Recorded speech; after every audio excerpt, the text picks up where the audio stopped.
مارال دل بندم، سفرت به سلامت عزیزم.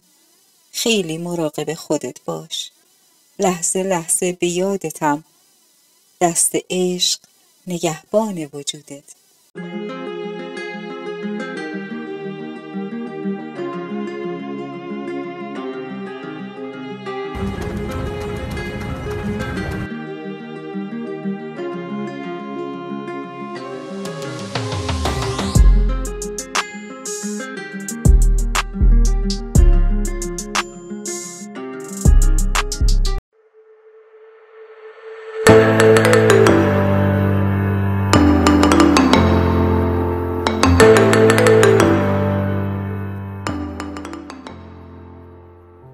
مارال نازنینم، مادر شدن و لذت چشیدن شهد آغوش یک فرشته آسمانی و زیبا رو به تو نازنین مهربون تبریک میگم. حالا دیگه خودت هم به فرشته ها وصل شدی.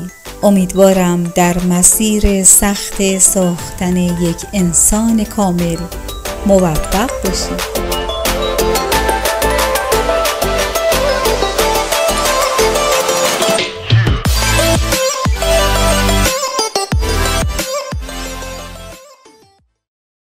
مارال جان، رسیدنت به خیر عزیزم. امیدوارم عشق و شادی به استقبالت بیاد و در آغوشت بگیره.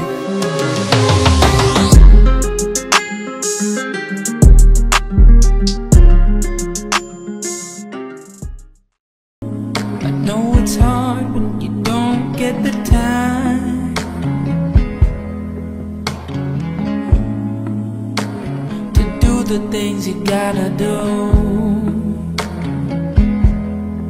always moving forward, always on the go. I hope you take a moment to take it slow.